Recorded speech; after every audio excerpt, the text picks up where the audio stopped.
problem is that there's all people in China that are doing mining. And when you're mining a cryptocurrency, essentially what you're doing is you're taking your Chinese yuan, you're investing it in machinery, and that machinery produces Bitcoin or other cryptocurrencies. And once it's produced into Bitcoin and other cryptocurrencies, it can go anywhere in the world and it can be traded for anything. And so really what China did is they allowed the industry that actually was the thing that was disrupting some of their capital controls. And then they shut down the exchanges. And when they shut down the exchanges, what they did is they gave all the data, all the money laundering data, all the ID verification, all the policies away from China so that they couldn't control that data, and gave it essentially to Japan and Korea, because Japan is embracing the industry. And what Japan said is, if all the jobs are here, if all the growth is here, then we better get control of the industry, put together some regulatory structure, and actually then we can tax it, then we can control the data, we can regulate the exchanges, we can find out what people are doing with the money, because all the problems happen in this intersection between traditional fiat money and crypto. And so you've got those two extreme examples. China realized all the innovation and all the data went to Japan. Japan's become the center of, the Asian markets for crypto. And then everyone's looking at those and saying, well, what are we going to do? Well, the SEC, America's starting to realize, we are not as important in the world as we used to be. We need to get on top of this before we lose our Wall Street, Silicon Valley, and the importance of the US dollar. Then all the other little jurisdictions, Malta, Isle of Man, Switzerland, as you stated, are all coming along and saying, well, this is our opportunity. If this is a global market, all we need to do is create a friendly environment to support these businesses. We can get all the growth, all the jobs, all the business, and everything that resolves around the disruption of the traditional financial markets.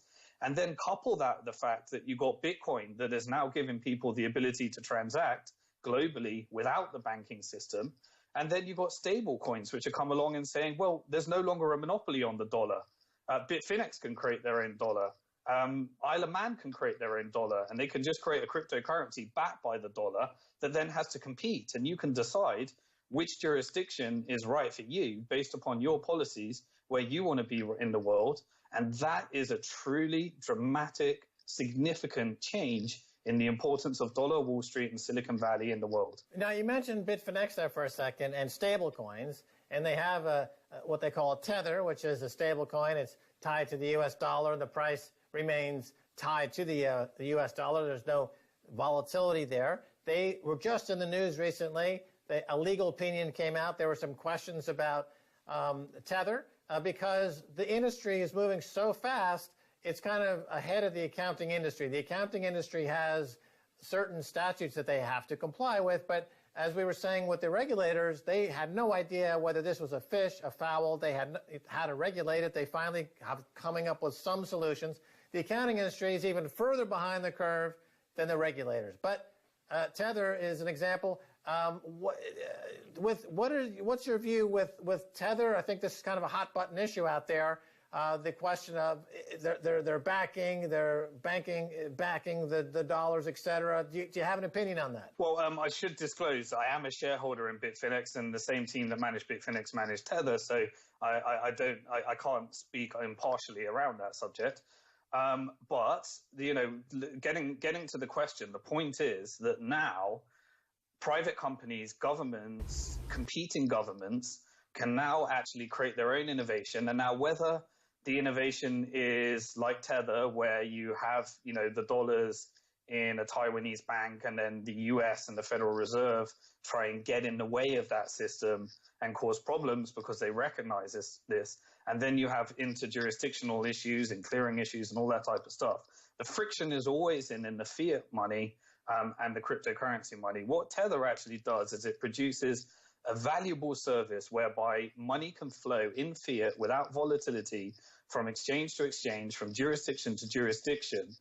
The challenge is it's using the legacy traditional financial system, and therefore you need to rely on trust, audits, accounting, and the trust of the counterparty. And so, that has its own complications.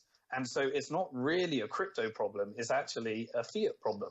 And that is highlighting why people over time, while people do need everyone needs the ability to have less volatility in when they're paying their rent or buying houses. And that's where these stable coins come in. And if you don't like the way Bitfinex are doing it, then another startup will come up with another model, or another country will come up with another credit risk model, and they can all compete, and people can choose what type of dollar they want in the future, how they want to transact.